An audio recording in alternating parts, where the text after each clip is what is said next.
aterrizar con números que nos competen. Y después de todo este tramo llegamos a la cuarta parte, que es la del Templo de Salomón y los secretos. Y finalmente a la quinta parte, que es la aplicada. Y como estáis siendo muy aplicaditos, pues a ver si podemos llegar pronto y atacar bien la parte aplicada. Umbrales de realidad. Y ahora voy a explicar esto porque, en fin, casi que me voy una para adelante y luego vuelvo. Si os vais a vuestra tabla de la serie de los números primos, veréis que entre la posición 16 y 17, veis que esto pone diferencias, ¿no? Son las diferencias entre un número primo y el siguiente. Fijaros que la primera diferencia repetida que encontramos de 6 es entre la posición 16 y 17. 6, 6. ¿Ok? Sumad.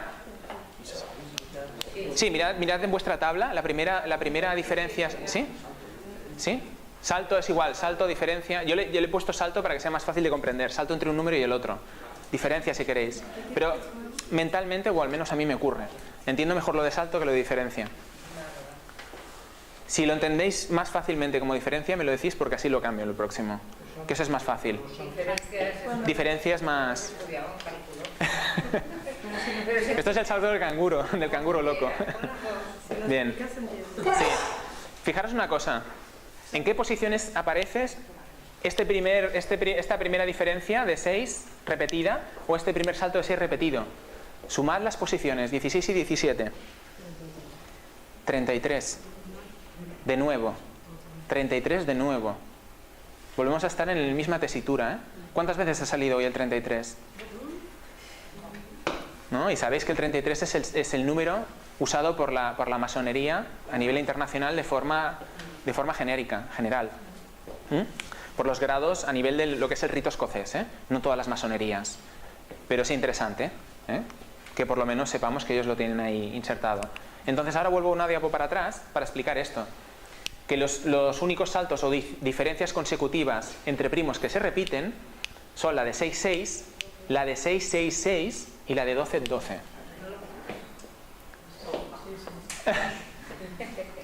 Es que hasta que lo cuelgues en internet... Bueno, mujer, esperemos que vaya rápido. ¿Sí? ¿No? Estoy memorizando. ¿Sí? Sí, ¿no? Ahí, bueno, yo creo que se ven, sí, todas esas relaciones en las hojas que tenéis. ¿Sabes qué pasa? Que si nos vamos parando mucho en las diapositivas no va a dar tiempo. Fijaros, ¿eh? ¿Qué tenemos aquí? Si multiplicamos los números, luego entenderéis por qué se los multiplico, ¿eh? 6 por 6 obtenemos 36. 6 por 6 por 6, 216. A este lo conocéis, es un sospechoso habitual ya, ¿eh? Y el 12 por 12 también lo es ya, otro sospechoso habitual. Fijaros que si los sumamos todos, obtenemos 396. ¿Qué pasa con el 396? Que otra vez vuelve a ser un número que se obtiene sumando dos números primos gemelos. Y ya os digo que en el principio de la serie de los números primos esto es más fácil, pero a medida que avanzas no es tan sencillo encontrar números primos gemelos. Fijaros que en realidad estamos viendo el mismo número en distintos niveles fractales. 36, 360, 396. 360 más 36.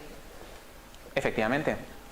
Y además es el mismo número. Sí, sí. Originalmente, es 9. Sí, por eso.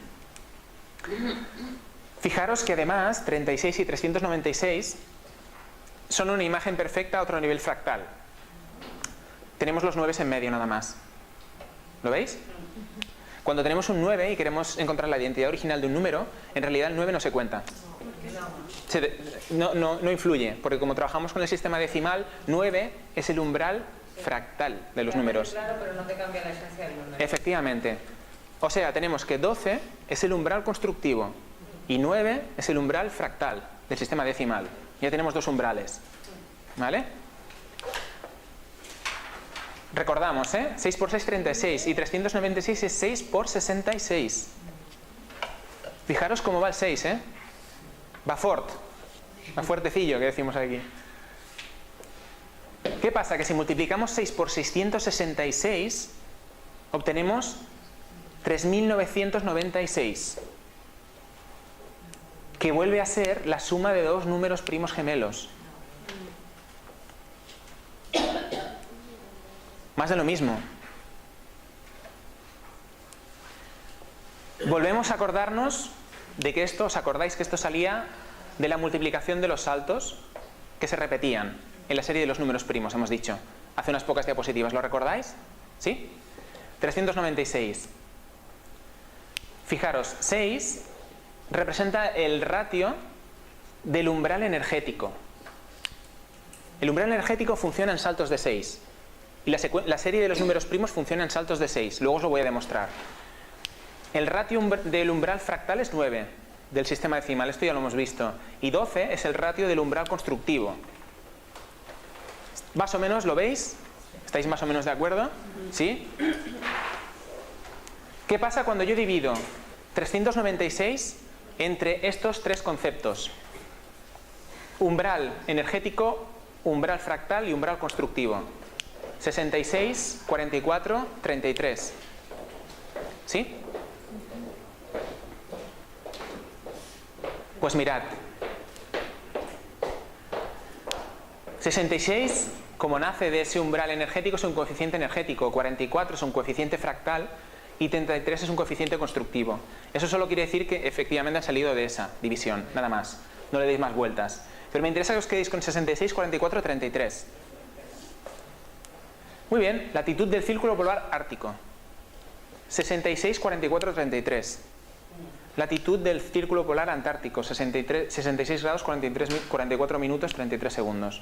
Lo mismo. ¿Y por qué será eso?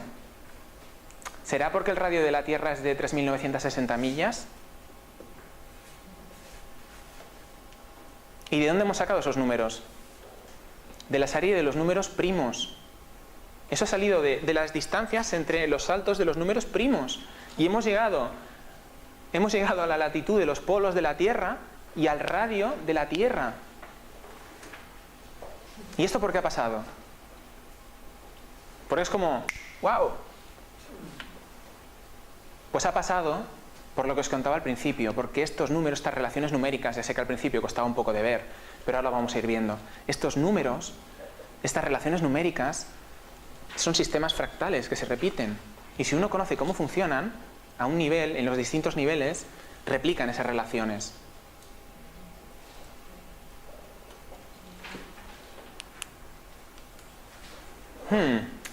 Vamos a otra sección que le he titulado Navegando entre números primos. Y esta es bien distinta de la que acabamos de ver, pero veréis que la aterrizamos sobre otro tema que es muy apasionante. ¿Hasta ahora lo habéis entendido? ¿Sí? Y ahora os voy a explicar. Va a sonar muy mal lo que voy a decir, pero hasta grabado en cámara luego me va a dar hasta vergüenza decirlo. Pero al principio de esta relación que os voy a explicar me hice un poco como la paja mental, que se dice. ¿De acuerdo? Me puse a hacer como el ejercicio matemático de ver qué pasaba con no sé qué y no sabía dónde me iba a llevar. En realidad yo lo que quería era descubrir si habían patrones ocultos para ver cómo funcionaba el tema de la serie de los números primos. Porque no sé si lo sabéis, pero hay $1 millón para el que encuentre cómo funciona el tema de los números primos a nivel de saber si un número lo es o no lo es. ¿Ok? Y claro, pensé, oye, qué interesante. ¿Por qué no? Porque ya había encontrado lo otro de los saltos y había visto relaciones importantes. Y entonces me di cuenta de que, y esto es un perogrullo, y os explicaré por qué después, de que los números cuya reducción y su identidad original es 1, 2, 4, 5, 7 y 8, en la mayoría de los casos son primos. Yo pensaba que todos eran primos al principio. Es decir, los números que tienen identidad original de 3, 6 y 9 no lo son. Y os he dicho que es un perogrullo, y lo es.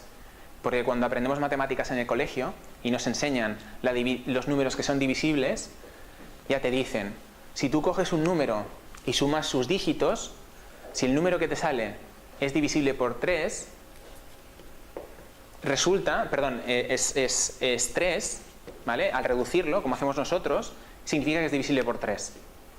Y eso es su identidad original. ¿Ok? Y esto ocurre con todos los números, evidentemente, que tengan identidad original de 6 y de 9. Lógicamente. Es lógico. No tiene más historia. Pero bueno, en fin.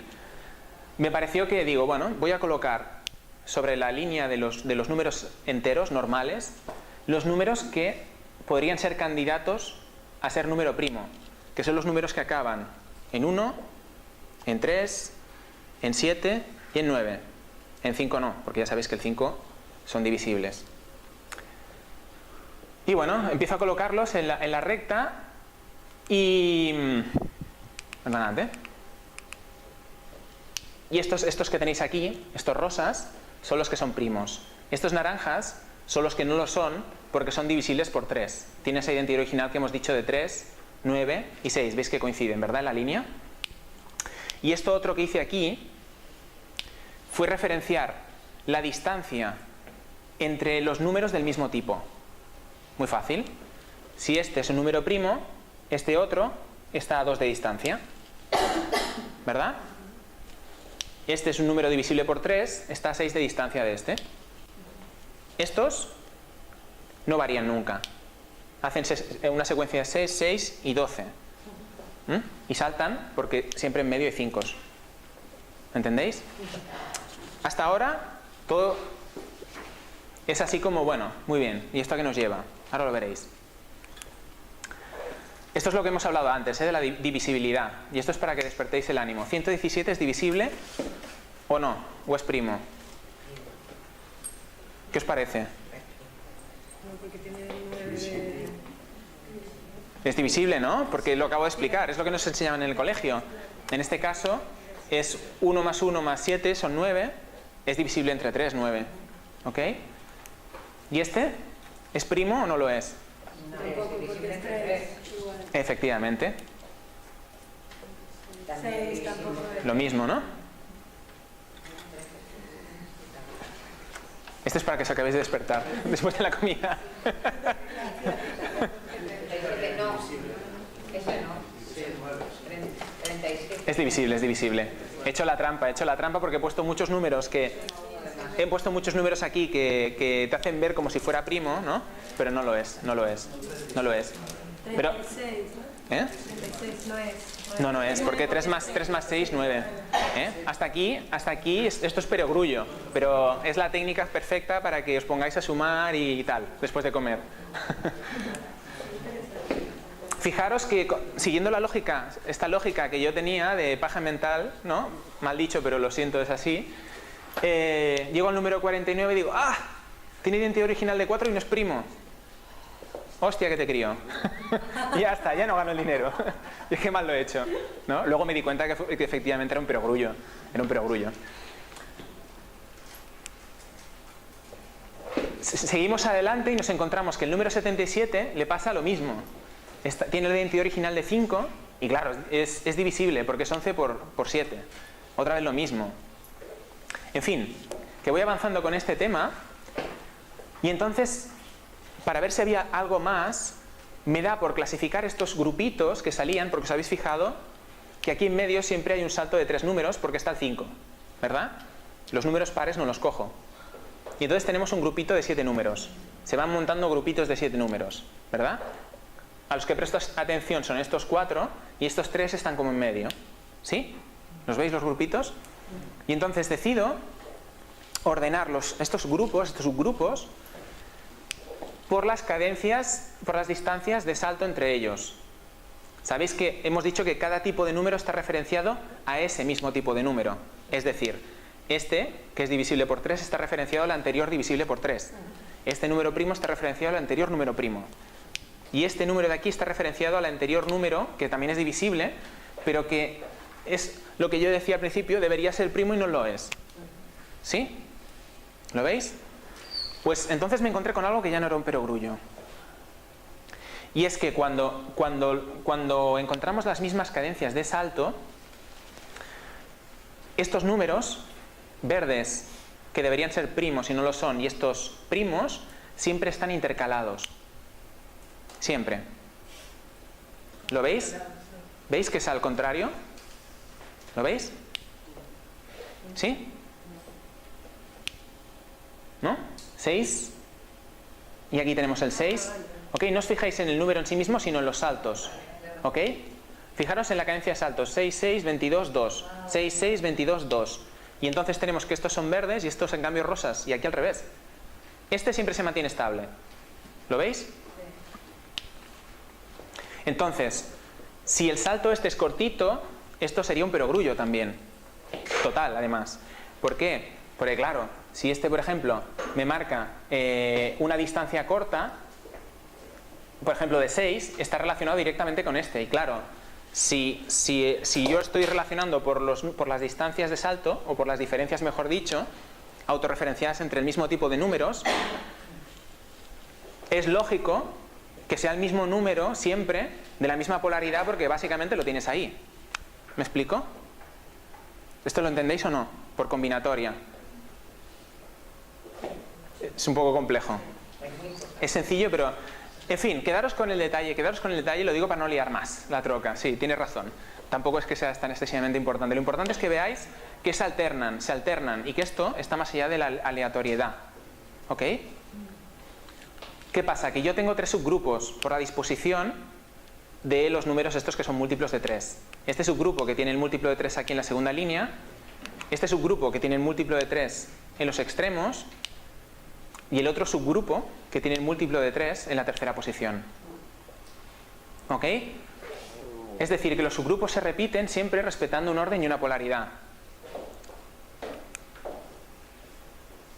¿Y qué pasa? Pasa que cuando uno estudia estos subgrupos y cómo funcionan, se encuentra regularidades. ¿Ok? Y es más, a estos numeritos de aquí, como observé que tenían la polaridad contraria de los números primos, le llamé los desintegrativos. Se ha caído el papel hasta de... En fin, ha sido muy expresivo el tema, muy expresivo. Ha sido el momento catártico. El momento catártico. Dice, ahora me desintegro ya, después de esto. Me desintegro porque Adrián me está poniendo la cabeza así. En fin, solo quiero que veáis, imaginaros esto como una gran composición. Hay un asunto aquí que es fundamental. Si dividimos todos esos grupos en grupitos de 7 números, pasa una cosa, que la única manera de llegar a un grupo de 7 hasta el final, o mejor dicho, hasta el comienzo, es incluyendo a -1. ¿Pero con qué criterio haces los grupos de 7? Pues con el criterio que os he explicado antes. Todo ese criterio que te he dicho antes. ¿Ves? 1, 2, 3, 4, 5. Aquí tienes 6, 7, 8. Perdón. Sí, ya lo decía bien, ¿no? 7. Es que este va seguido porque es distinto. 7, 8, 9 y aquí sí que se da el salto. Es el primer salto que se da. Este es el grupo anómalo porque en teoría partiría de -1 y de 1. ¿Vale? Y yo... Bueno, pensaba, esto es más raro que un perro verde. Si me lo permitís la expresión, ¿eh? Es rarísimo. Es rarísimo y entendí que era, en fin, poco extraño. Pero luego veréis el asunto que tiene el tema que tiene esto. Lo que me interesa que veáis es que con toda esta historia, con toda esta historieta, en que hemos visto que hay unos números que están correlacionando de forma inversa con los números primos, es que tenemos aquí como 3 subsecuencias de ¿cuánto? De 7 números, 4 que están ahí como interviniendo, tal y como los he clasificado, y 3 que están como separadores, si queréis. 3 por 7, 21.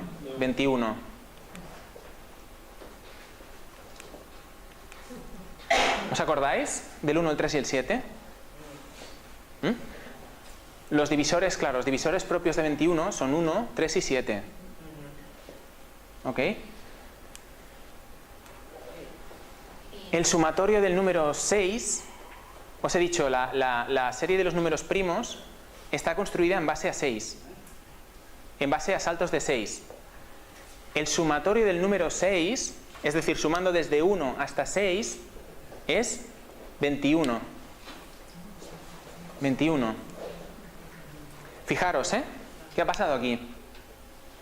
12, ese es umbral constructivo y es el mismo número en otro nivel fractal que 21. ¿Lo veis esto? Y además es un número reflejo. Fijaros. Esto lo hemos visto hace un momento. Esto es interesante. El señor Douglas McDougall, vaya nombre más complicadito, hizo un experimento en el año 27 sobre el peso del alma. Y efectivamente, ya vais rápidos, ¿eh? Aquí todos lo sabéis. Y efectivamente demostró que no era debido al aire que exhalaban los muertos, la gente que se moría, sino que había ahí algo más. Había algo más. Y lo que él encontró es que lo que él llamaba el peso del alma, en todos los casos que se repetiera en 21 gramos del alma humana. Le repitió el experimento con animales y no daba el mismo número. Pero en el caso del alma humana, 21 gramos. Y, ojo, por favor, no extrapoléis conclusiones arriesgadas. No estoy diciendo que esos 21 gramos del alma se vayan corriendo a esos números que os he enseñado. O al revés, o la inversa. Sencillamente digo lo mismo que vengo diciendo todo el día, que cuando hay correlaciones matemáticas, cuando vemos hay relaciones entre los números, normalmente siempre hay alguna historia. Me ha parecido interesante reflejarla. Y ahora vamos a ver el porqué del tema ese del -1. Y además voy a citar a un señor que es químico. A este le he llamado energía primaria y construcción tridimensional. Fijaros que habíamos hablado del tema este de que el 21 es igual a 12 desde el punto de vista de identidad original. Que hemos visto esto de las 3 secuencias con 7 números cada una. Que la secuencia, fijaros que para que fueran 7 números, estos grupitos, estos subgrupitos, me tenía que ir hasta -1. ¿Qué pasa aquí? Que si uno coge la secuencia de los números primos y la inicia en -1 y en 1, van apareciendo los números primos gemelos asociados, ¿ok? También nos están intersectando aquí algunos múltiplos de 5, pero es muy interesante porque estamos obteniendo la correlación directa entre los distintos números primos gemelos. ¿Os acordáis los números primos gemelos antes? Que sumaban precisamente esos números que eran la base constructiva de Fibonacci, ¿sí? Y de los sólidos platónicos. Fijaros, si esa secuencia constructiva, esa secuencia de los números primos se inicia en -1 y +1, y esto es simbólico, en saltos exactos en función de 6, estaríamos a nivel simbólico viendo algo así, si queréis. ¿Vale? Fijaros qué propiedad tiene el número 6, que es fundamental, muy, muy, muy importante, por eso sale todo el rato. Es el único número positivo, el único, que es la suma y la multiplicación de 3 números naturales consecutivos. 1 más 2 más 3 y 1 por 2 por 3. ¿Ok? ¿Y qué próximos están a la unidad? El 2 y el 3. Veréis que además, si los vamos combinando, aparece de forma natural también. ¿Lo veis? Aquí nos ha aparecido el 1 también, pero el 6 es como un producto natural de la combinación de estos números de distintas formas. Fijaros, además sabemos que el sumatorio de 11 da 66. Más pistas. Esto es simbólico también, Fijaros que lo simbólico a veces nos ayuda a comprender y a anclar más lo que estamos comentando. 2 y 3 están tan próximos a la matriz generatriz de la unidad que aunque son primos, no los vemos en esa secuencia de saltos de 6. ¿Os acordáis que antes hemos visto esa secuencia? Empezaba 5, 7. ¿Sí? Tal y como os la he mostrado. Y ahora os voy a enseñar el trabajo de otra persona que no es matemático, es químico, pero que lleva muchos años estudiando el tema de la serie de los números primos y que con el 2 y el 3 ha llegado a la misma conclusión que yo, por otro lado. Es un señor que se llama Peter Plichta. Y es increíble lo que este señor también ha descubierto al respecto. Y ahora lo veréis. Bueno, en fin, primero os quería explicar un poco varias características del 2 y del 3 de por qué son tan especiales. Fijaros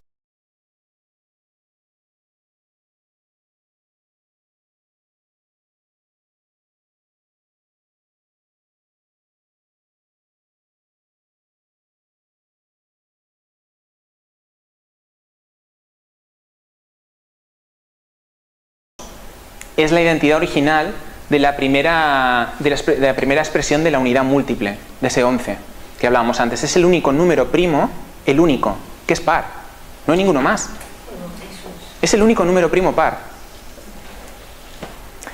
¿Y qué le pasa al 3?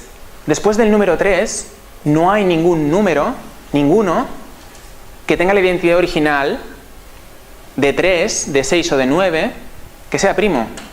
Ninguno. Es el único también. Único en su especie. Fijaros, en el caso de 3, qué geometría genera, y fijaros en los ángulos del 3.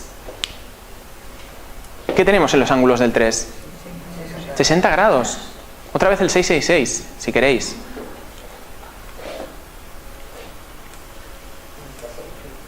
Y esto es lo que se le ocurrió al señor Peter Plichta. Se le ocurrió generar una circunferencia con ciclos de 24 números e ir colocando los números primos, ir marcando los números primos. ¿Y sabéis lo que pasó? Pasó que le salía este dibujito tan mono que tenéis aquí. ¿Sabéis qué es esto? La cruz pateada, la cruz de Malta. Efectivamente, la cruz de la Orden de los Caballeros de Malta. La distribución de los números primos, fijaros, que obedece a esta geometría de esta cruz. ¿Y dónde están el 2 y el 3? Fuera de lugar. ¿Los veis? Están fuera de lugar. Que es lo mismo que me ha ocurrido a mí con el otro tema. A mí no me aparecían en eso. Digo, ¿por qué? Sí que estoy viendo que tiene esa lógica de salto de 6 en 6. Pero ¿por qué no me aparecen el 2 y el 3? Y cuando vi esto de Peter Plichta pensé, mira qué interesante. Muy interesante. Hemos llegado por distintos caminos a una conclusión similar. Eso no quiere decir que tenga mucho que ver lo que él ha hecho con lo mío. Son cosas distintas y él lleva muchísimos años trabajando con el tema y ha llegado a conclusiones extraordinarias. ¿Ok?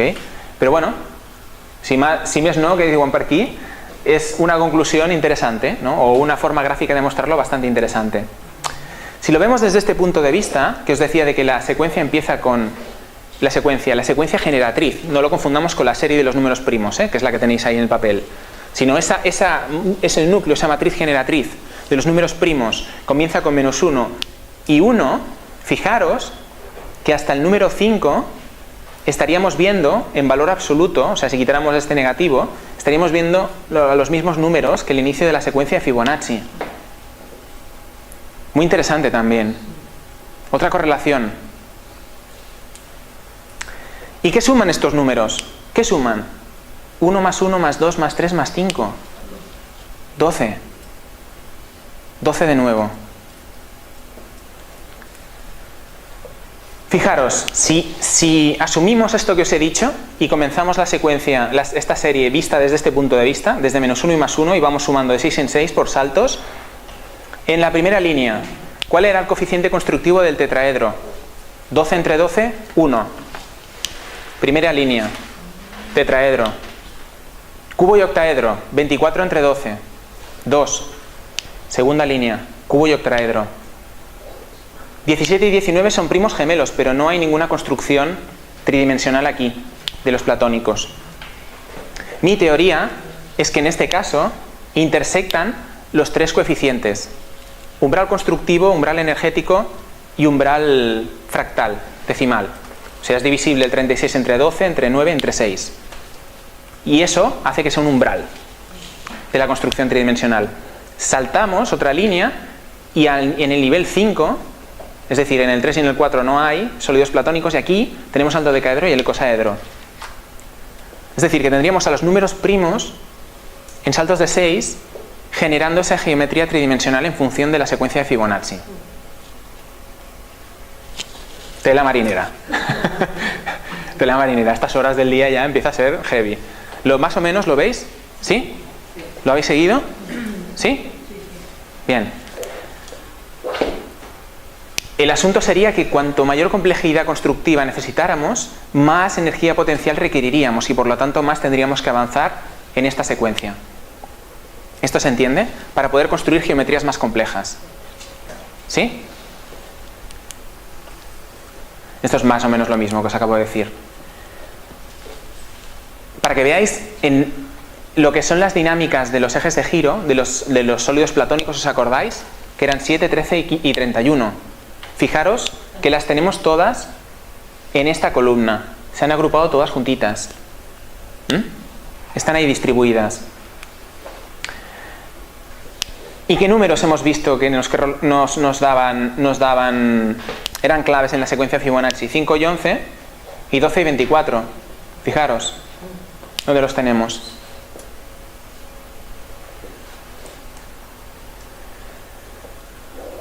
Si estudiamos el número 6,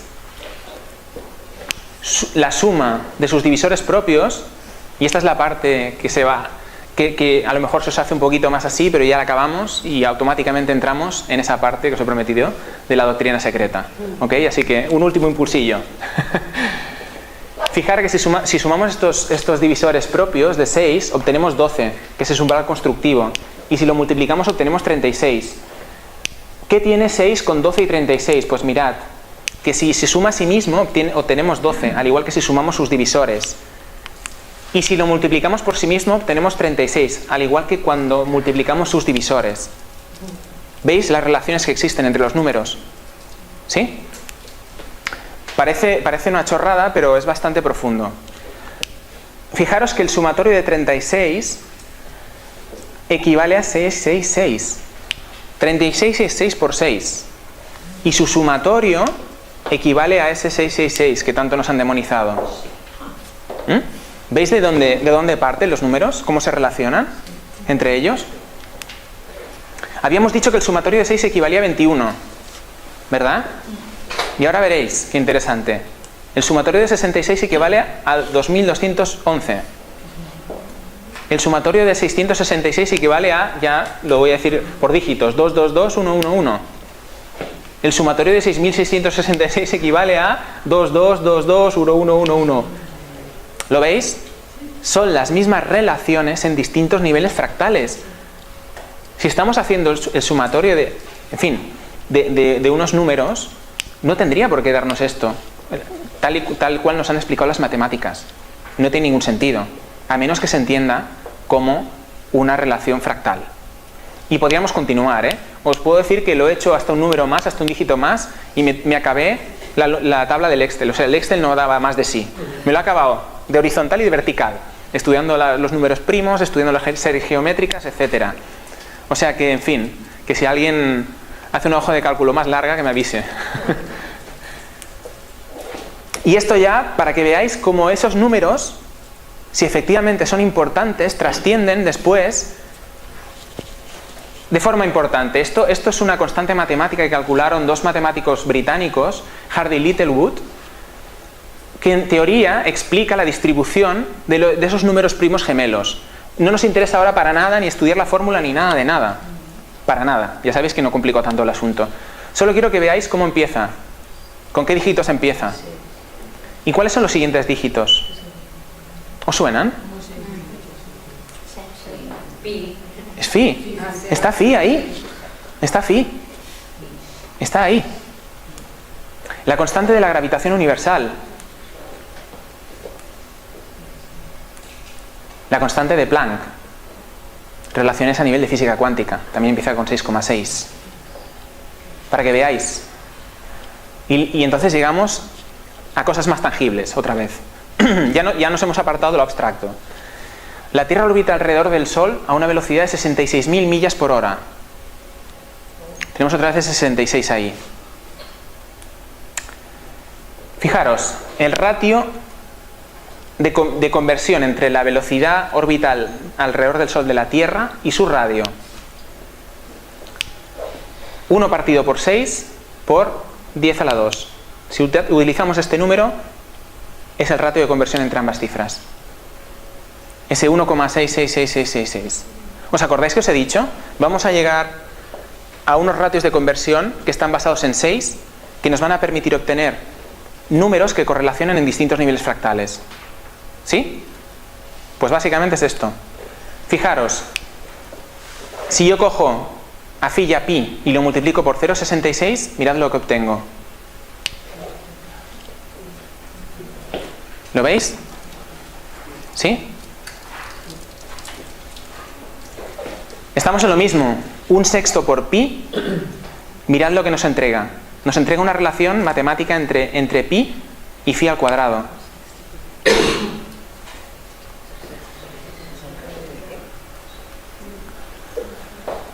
¿0,66 el ratio de qué, perdón? 0,66 es un ratio de conversión. Es un ratio armónico. Ya ahora me he adelantado un poquito. Ahora veréis por qué. Es un ratio armónico, de conversión armónica.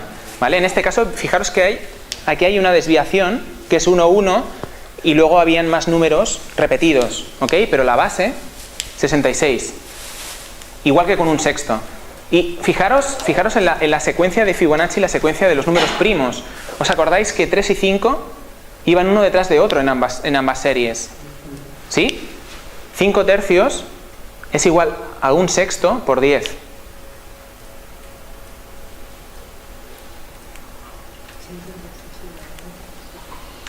Fijaros, y esto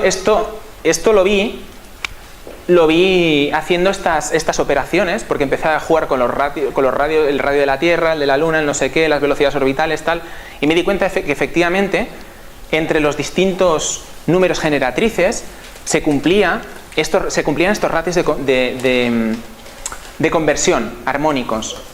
Y realmente fue muy sorprendente cuando me pasó Jordi un estudio de un señor que lleva muchos años estudiando la capilla de Roslin a nivel musical, a nivel de ratios armónicos. La capilla de Roslin es espectacular el tema, porque supongo que habéis leído el Código Da Vinci o habéis visto la película. La capilla de Roslin supuestamente es una representación de las medidas del templo de Salomón. Y claro, yo de repente me doy cuenta de que estoy trabajando con esos ratios y que, bueno, tengo todas unas tablas generadas de ratios de conversión entre esos números irracionales, o generatrices mejor dicho, y estoy viendo esto, y este señor ha llegado a las mismas conclusiones estudiando música. Yo no tengo ni idea de música, pero hemos llegado a lo mismo por distintos caminos. Es decir, que existe unos ratios de conversión de resonancia armónica que permiten ver cómo funciona la estructura de la realidad. Se basan en el diablo y música. Exactamente, exactamente. Fijaros, el máximo armónico corresponde a ese 5 partido por 3, a ese 5 tercios. ¿Os acordáis antes cuando hablábamos de los pétalos de las flores, de los frutales y demás? 5 pétalos agrupados en grupos, sí. Siempre encontramos esas relaciones. Y el mínimo armónico sería 1,6. El punto intermedio de estos ratios de conversión, como no pudiera ser otro, es phi. Es phi, está ahí. Pero es música, estamos oyendo música, estamos oyendo, ¿entendéis? Estamos escuchando melodías, lo que hemos dicho al principio. Pero es muy importante, porque están fundamentadas en el número 6, ¿ok? Y están fundamentadas en la secuencia de Fibonacci. El número 6 a su vez los linka a la serie de los números primos. Todo funciona en base constructiva y armónica. Todo es uno, todo es lo mismo.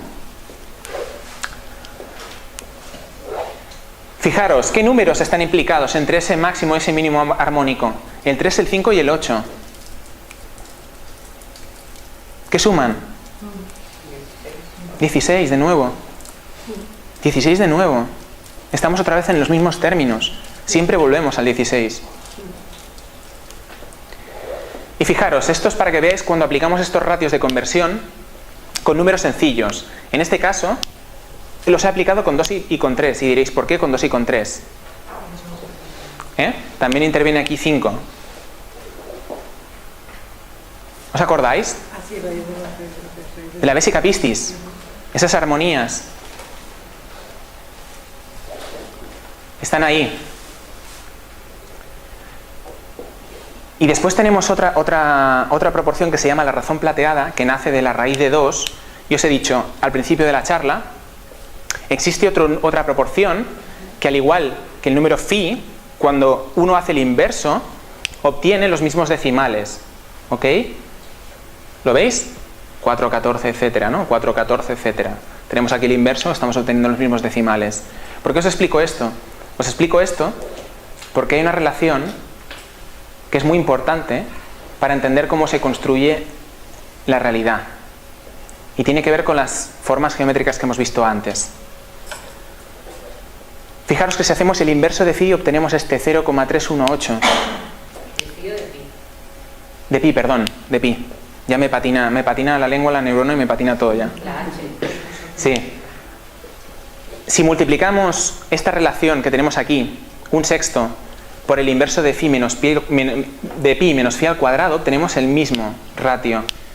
Y si hacemos una relación matemática aquí con esta proporción plateada, en este caso, fijaros que el ratio armónico es el inverso, ¿vale? Bueno, no es exactamente el inverso, pero es el otro que hemos visto, es el del 0,66, obtenemos 3,18. Y esto es porque básicamente estamos viendo hexaedros dentro de esferas y esferas dentro de hexaedros. Y esto es muy interesante porque ¿alguien ha visto una serie que se llama Touch? Toy no, seguro que sí. ¿Habéis visto? Es una serie muy interesante que os recomiendo a todos que explica la historia de un niño que es casi autista y que tiene lo que le llama el síndrome del savant, del genio. Y es un niño que ve tan fácil, ve tan claras las relaciones matemáticas que es capaz incluso de ver lo que va a ocurrir, de predecir el futuro y demás, desde un punto de vista extraordinario. Y bueno, está el padre que está con él, intenta comunicarse, lo hacen a través de los números, bueno, en fin, es toda una historia un montante interesante. Y hay un número que aparece desde el primer episodio en la serie.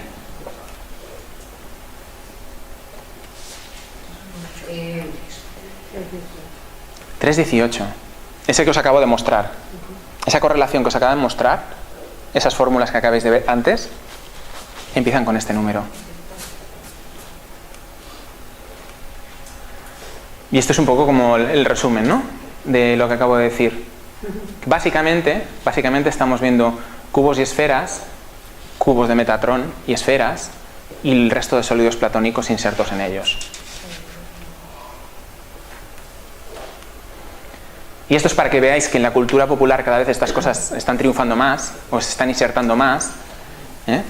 Ya sabéis que la ciencia ficción es una forma fantástica de insertar realidad y ciencia desde un punto de vista light, para que la gente se acostumbre a las cosas.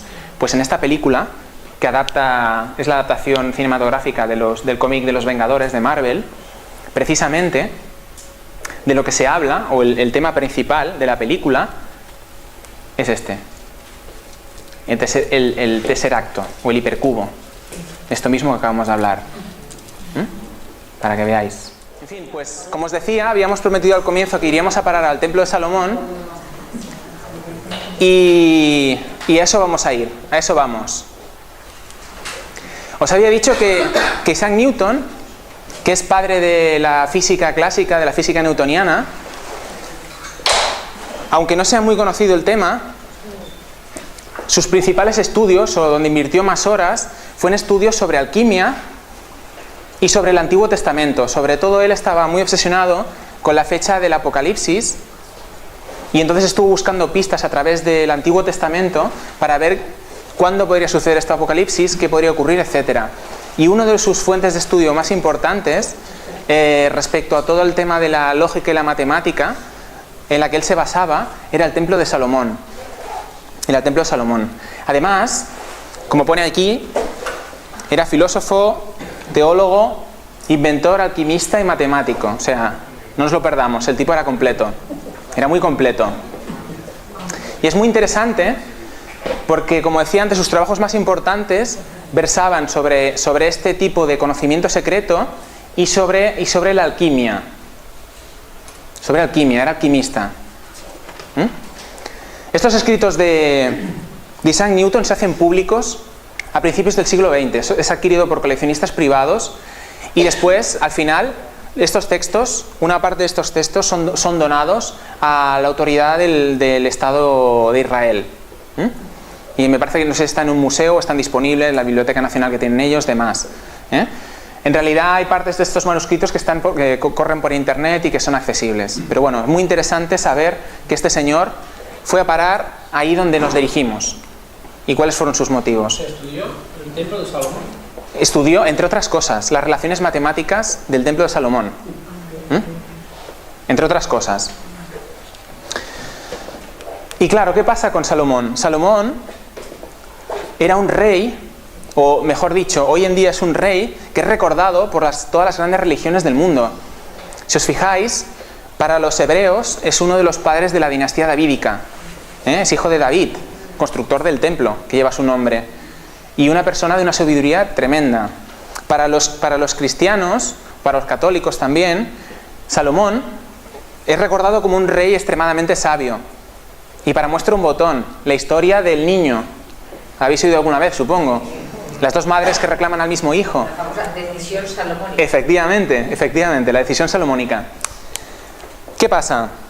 Pasa que para los musulmanes, Salomón también es muy importante. También se le recuerda como alguien muy sabio y además con capacidades extraordinarias. El gran Suleimán. Por lo tanto, figuras de este estilo, que sean recordadas como grandes figuras por parte de todas las religiones importantes, la verdad es que no son muy comunes. Y vamos a ver, entre otras cosas, por qué podría ser.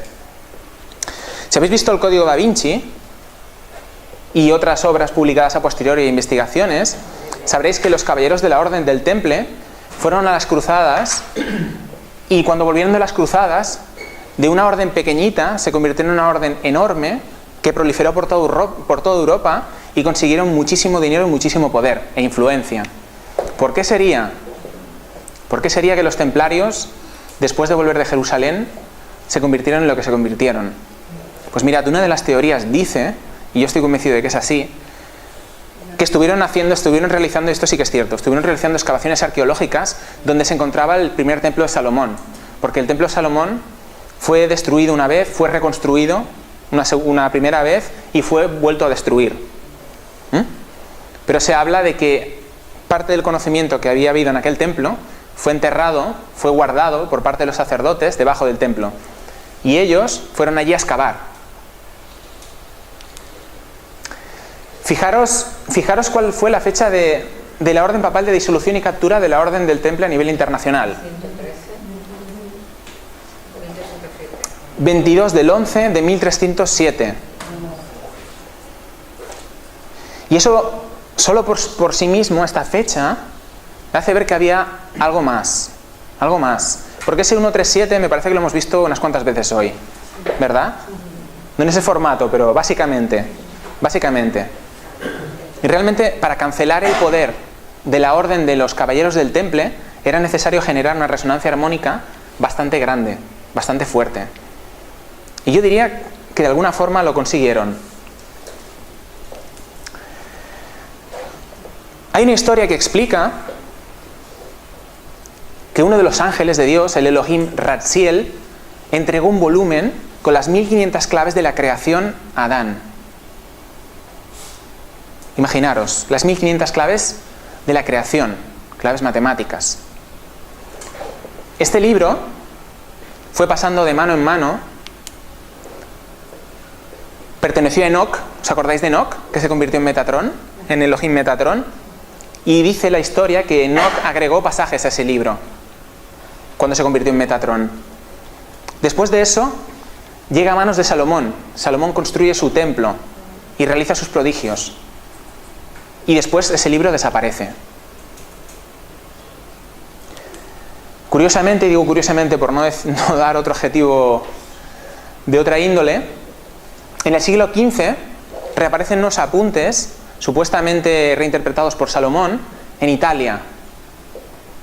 ¿Os dice algo que hayan aparecido, que aparecieran en Italia? ¿Sí? ¿Qué podría ser? El Vaticano. Eso es lo que se dice. Eso es lo que se dice. Yo lo he puesto en tu boca para no tener lo que decir de la mía propia.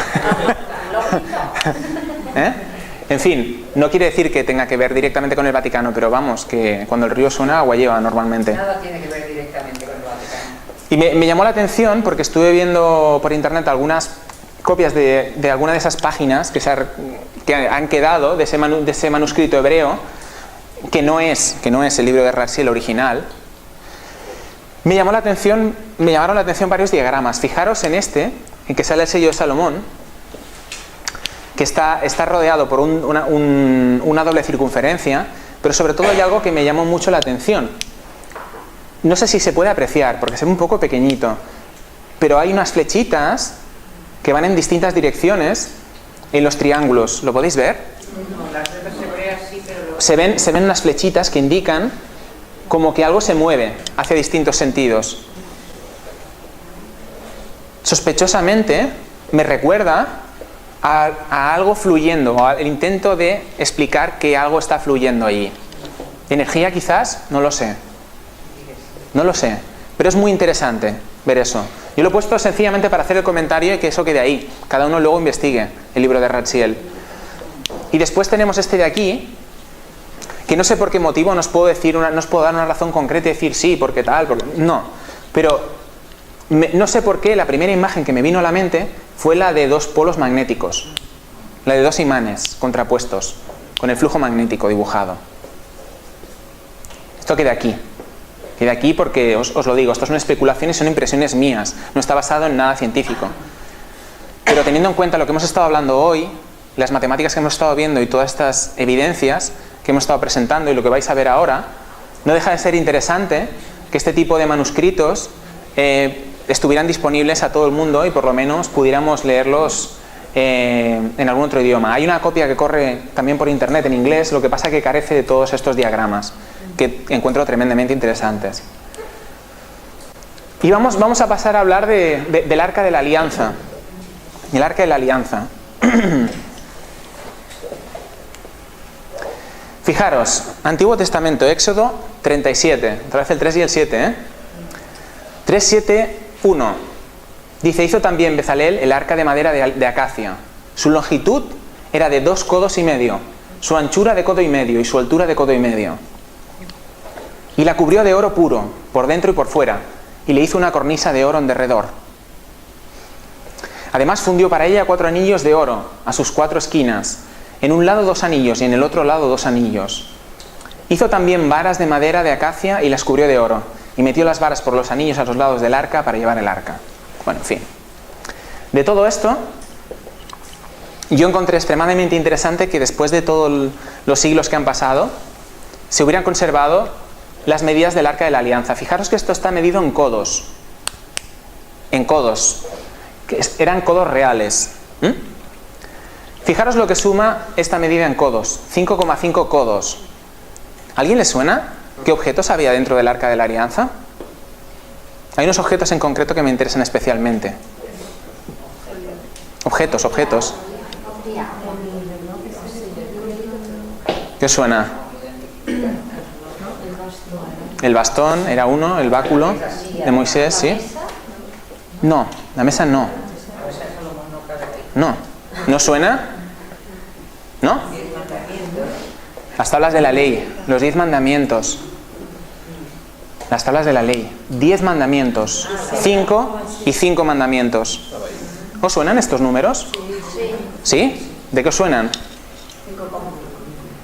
De Fibonacci, ¿verdad? ¿Os acordáis cómo hemos empezado hoy el día? Hablando de la secuencia de Fibonacci.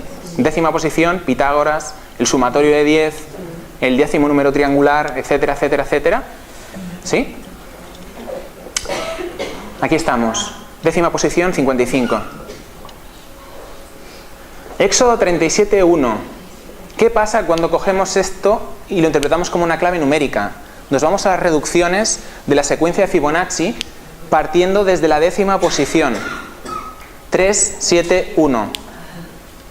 Hizo también Bezalel el arca de madera de acacia, su longitud de 2 codos y medio, lo que hemos leído antes. Fijaros, 3, 7, 1, 3, 7, 1.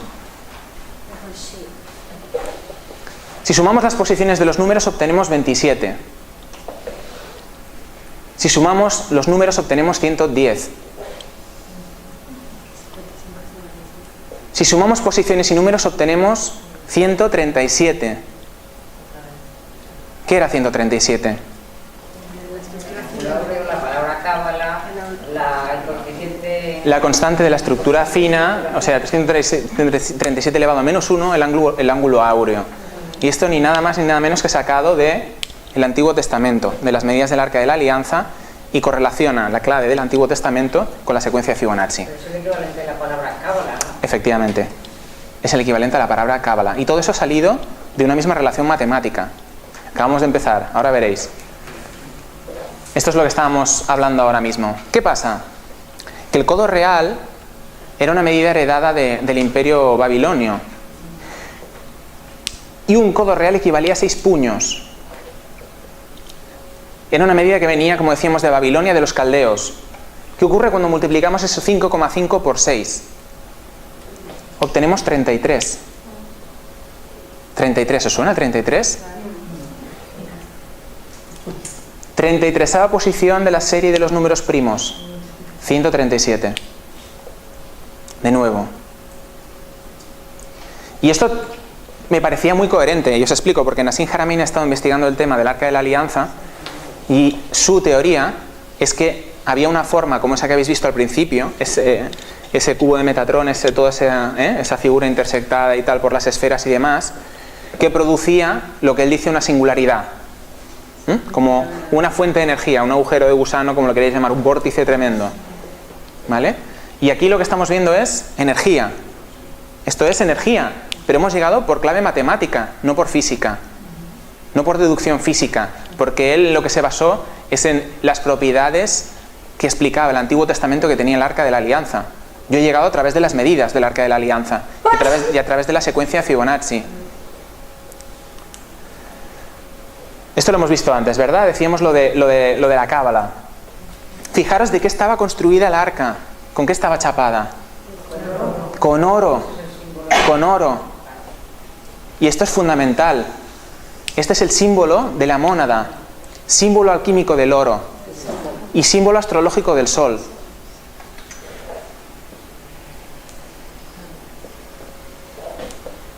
El perímetro del sol es 666 veces el de la Tierra. No os va a sorprender esto a estas alturas, ¿verdad? ¿Qué pasa? Que el oro, si nos vamos a la tabla periódica de los elementos, aquí es donde empieza el mejunje interesante, es el elemento con el número atómico 79 de la tabla periódica. Aurum, es decir, oro, tiene 79 protones en el núcleo. ¿Qué significa esto?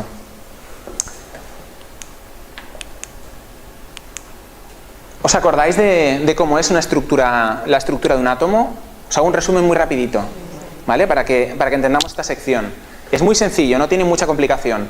Los átomos están formados básicamente por un núcleo que tiene neutrones y protones. Los protones son las partículas de carga positiva.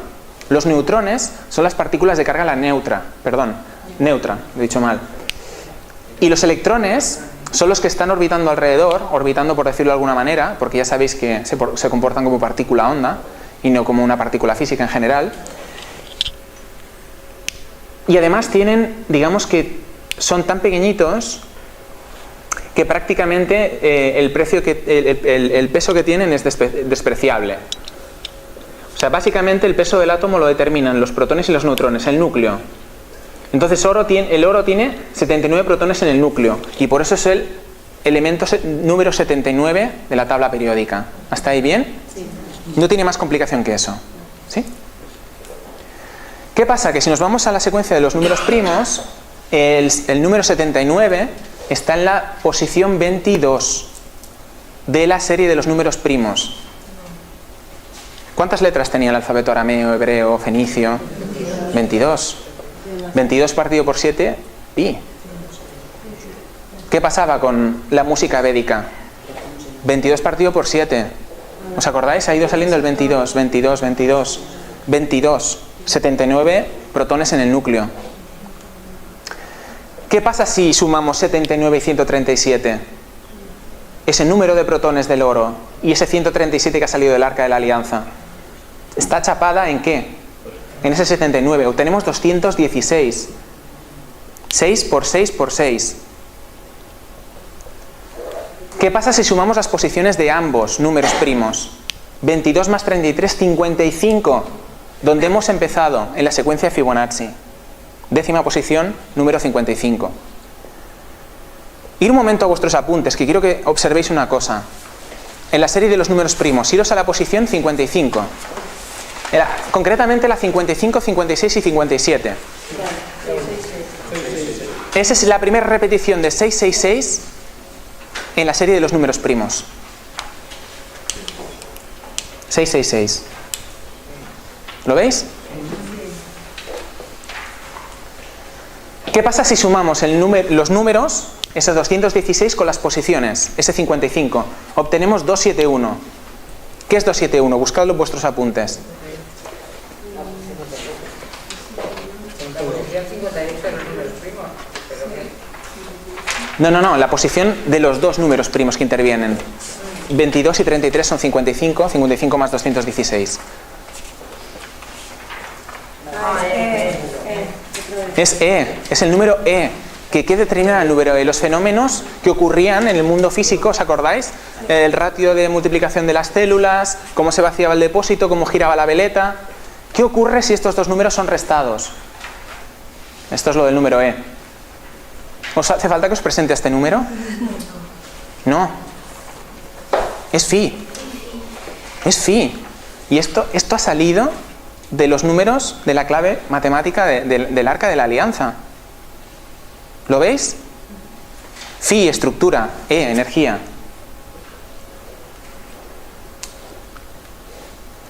¿Qué pasa cuando aplicamos esta clave matemática a la secuencia de Fibonacci? Cojo la secuencia de Fibonacci, sus números, y a 216 le sumo los números de la secuencia de Fibonacci y a 216 se los resto para ver qué ocurre. Empezamos en la posición décima número 55, que es como hemos empezado la clave matemática. E y phi, ya lo hemos visto. Siguiente posición, 11ª posición, número 89. 127, raíz cuadrada de phi. ¿Os acordáis de esa relación matemática con pi? 4 partido por raíz cuadrada de phi igual a pi. Y además, 305 es 5 veces, exactamente 5 veces, el comienzo del inverso de phi. 5 veces 61. Siguiente posición, número 12. El nombre de Dios, el tetragramatón, y 360, los grados que tiene la circunferencia. Es el triángulo dentro del círculo. 17. Ese número que marcaba la geometría de los pares de bases a nivel genético. Posición número... Esta es 10, 11, 14. Volvemos a obtener a phi, en este caso a menos phi. ¿Lo veis? Es tremendo, y todo esto ha salido del Arca de la Alianza. Es una clave matemática que relaciona el 666 con todas esas constantes. Aplicando este número, hemos sido capaces de ver todo lo que no se veía a simple vista. Es decir, nos está diciendo, yo funciono así, el mundo funciona de esta manera, funciona con estos números. Y están ahí, vienen del Arca de la Alianza. Pero todo esto tiene unas implicaciones mucho más serias que esto que acabáis de ver ahora mismo. Y ahora vamos a ver otra clave, que fue la que me desveló lo que yo entiendo que es una de las claves ocultas dentro de la doctrina secreta y de la alquimia. Hablo de las dos columnas de la entrada del templo de Salomón. Habían dos pilares de bronce en la entrada del templo de Salomón, Yaquín y Boaz. Fijaros, estas dos columnas estaban construidas con bronce. El bronce es una aleación compuesta de cobre y estaño. Si nos vamos a la tabla periódica de los elementos, el cobre está en la posición 29, tiene el número atómico 29, tiene 29 protones en el núcleo. Y el estaño, 50. Si sumamos ambos, obtenemos 79. Aurum, oro. Y es tal así que los objetos más importantes del templo de Salomón estaban fabricados en oro y en bronce. Porque el día que alguien se diera cuenta de esto, podría corroborar que efectivamente estaba en lo cierto. ¿Lo veis?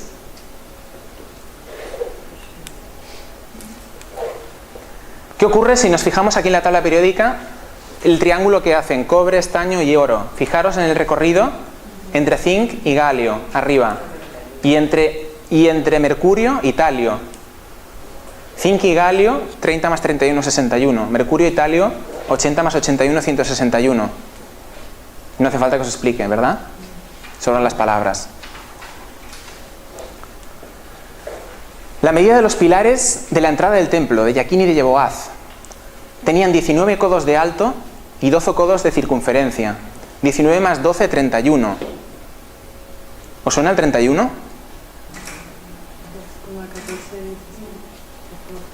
Hemos dicho que era una forma de representar a pi. Y en la serie de los números primos está en la 11ª posición.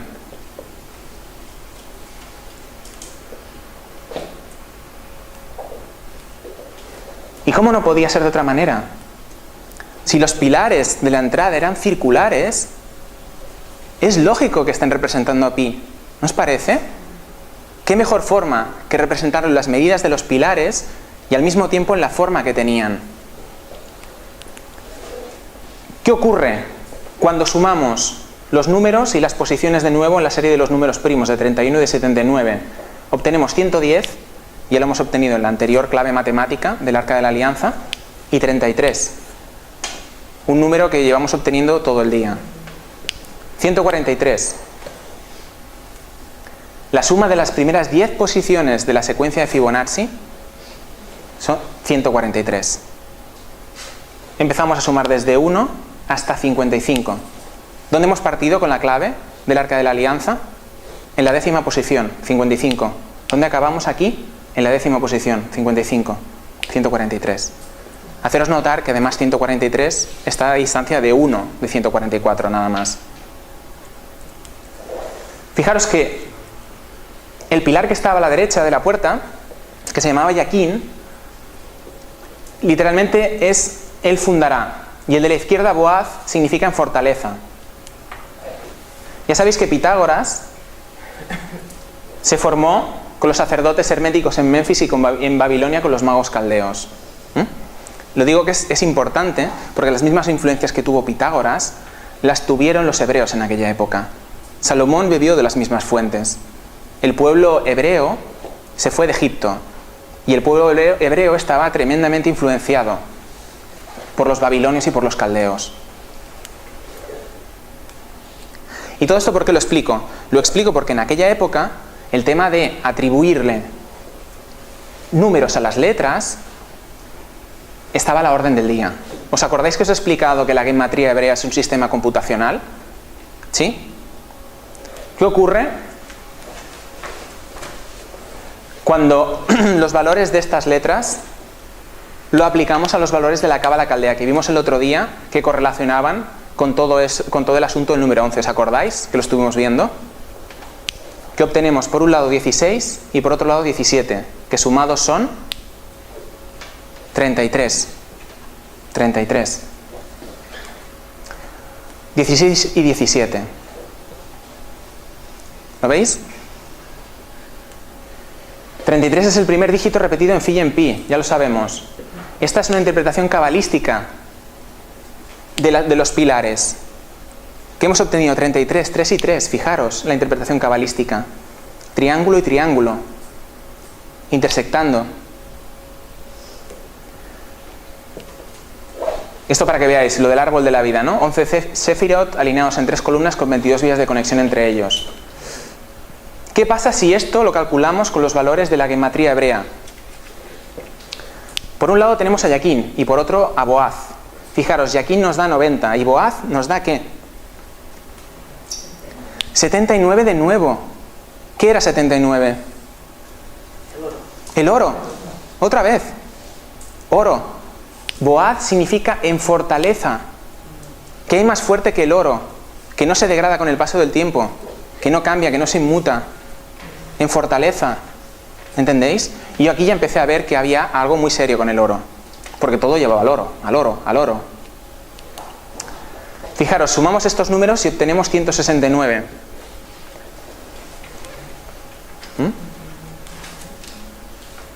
Esto ya lo hemos visto. El oro. Sabemos que 79 está en la posición 22 de la secuencia de Fibonacci. Si a estos dos números le sumamos su orden correspondiente del 79 en la secuencia de Fibonacci, nos da 191. ¿A alguien le suena el 191? ¿No? ¿Os acordáis cuando os he hablado al principio de esta mañana de que había una clave matemática que venía del Antiguo Egipto? ¿Sí? Os tengo que explicar algo. La medida del codo egipcio, el codo real egipcio, y os estoy hablando de la tercera dinastía, de muy antiguo. procedía de Memphis, de la capital en aquella época. Y Memphis básicamente es de donde salió el nombre de Egipto. Venía de cómo los griegos denominaban a lo que ocurría en el templo, a Egiptos, la casa del espíritu. Luego esto se extrapoló al resto del imperio egipcio. ¿De acuerdo? Se establece la medida del codo real egipcio. Esta medida es, en la conversión en metros, de 0,5235 metros. Fijaros qué pasa. Habéis visto antes esta relación matemática unas cuantas veces. Pi menos phi al cuadrado igual a 0,235. Es la misma medida que el factor de conversión entre el metro y el codo egipcio. ¿Cómo puede ser? Esta medida la saqué de un documental fabuloso que hay en internet que se llama La revelación de las pirámides. Está en inglés, por si os interesa. Extraordinario, extraordinario, muy bueno. Fijaros qué pasa con el inverso de esa relación matemática. ¿Qué nos da? 191. Lo mismo que hemos sacado en las columnas.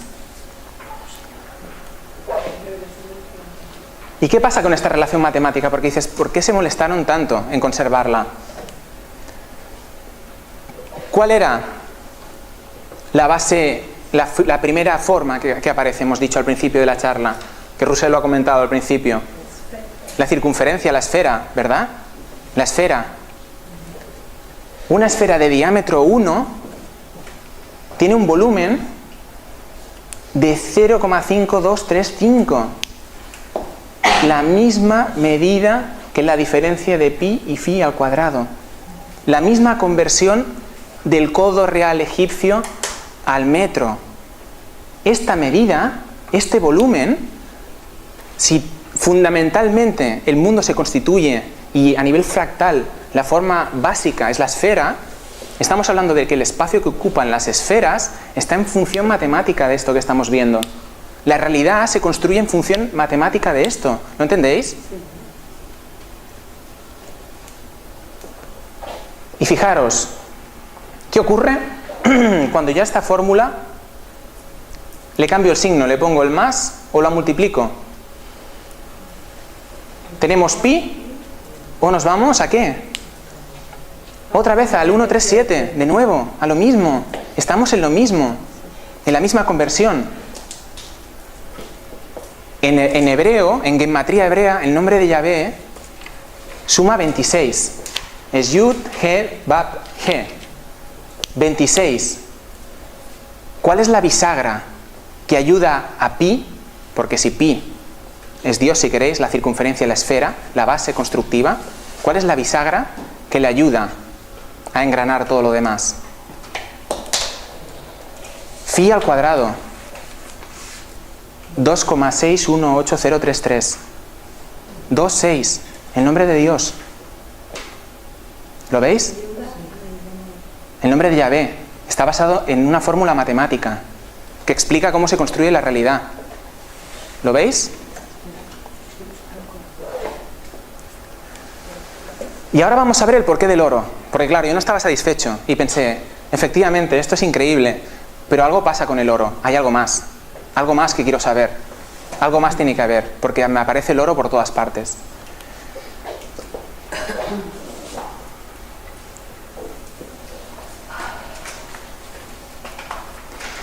Fijaros, os voy a explicar. El oro tiene la masa atómica de 197. ¿Y esto qué significa? Os lo explico muy fácilmente. Este número, que se llama la masa atómica, está basado en el número de protones que tiene el oro, que son 79, y su número de neutrones. Me estoy refiriendo al oro con el que nosotros funcionamos, que es digamos el oro que tiene todas las propiedades que conocemos. Es un isótopo, digamos, es un isótopo. ¿Qué pasa? Que este número es independiente de la medida que utilicemos, porque es el número de bolitas positivas y de bolitas neutras que hay en el átomo de oro. Esto es independiente, da igual con qué midamos. Contamos bolitas y bolitas, si me queréis entender así. Estamos hablando de protones y neutrones. No tiene un sistema de medida. ¿Qué pasa cuando multiplicamos ese número por phi? obtenemos el inverso de pi por 10 elevado a 3. ¿Qué pasa cuando multiplicamos a pi por ese número? Obtenemos el inverso de phi por 10 elevado a 3. Y es que el oro es como es, precisamente por esa propiedad. Porque muestra el equilibrio perfecto entre phi y pi, los pilares de construcción de la realidad. ¿Entendéis? Eso quiere decir que si somos capaces de generar una estructura resonante, un sistema que nos permita armonizar con esas dos proporciones de forma dinámica, seremos oro. ¿Un sistema en qué sentido? ¿Un sistema Ahora lo vas a entender. Ya sé que ha sido muy abstracto, ahora lo vas a entender.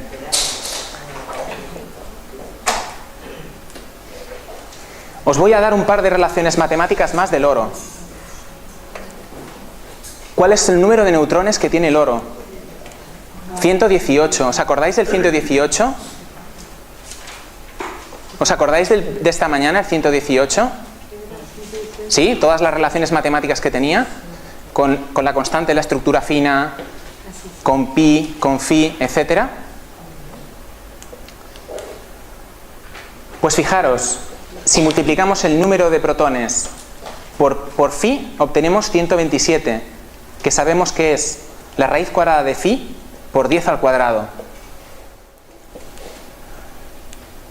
Y por otro lado tenemos este 118. Fijaros que si multiplicamos este 118, que es el número de neutrones, por phi, obtenemos ese 191. ¿De acuerdo?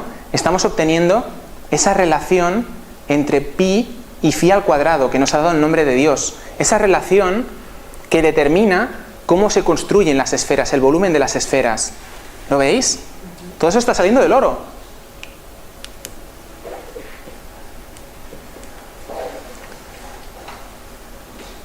Y es que claro, y esto no lo hemos dicho, en vuestra tabla de la serie de los números primos tenemos una representación de phi. Y está, ese 61, es el inverso de phi, porque phi, ya sabéis, si cogimos el 161 es divisible, ¿ok? En la 18ª posición, ¿qué ocurre cuando sumamos número y posición? Oro. Oro de nuevo.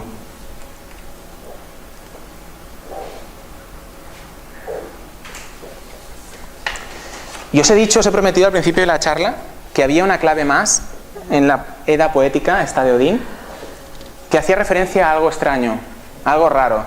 De hecho, el traductor, que traduce directamente el islandés, tiene una nota a pie de página que dice: esta estrofa parece estar fuera de lugar, porque alude al poder de las runas y a los dioses, cuando en realidad está hablando de temas que no tienen nada que ver en ese lugar. ¿Por qué esa estrofa que está hablando de el poder de las runas, que es algo que ha sido llevado en secreto y forma parte de la doctrina secreta, ha sido codificada precisamente como estrofa número 79? Fijaros, mirad la frase final, porque hay una parte que dicen es ilegible, no se entiende. Al final habla de la raza de los dioses y dice: el silencio es lo más seguro y lo mejor. Lo más seguro y lo mejor. Estrofa 79.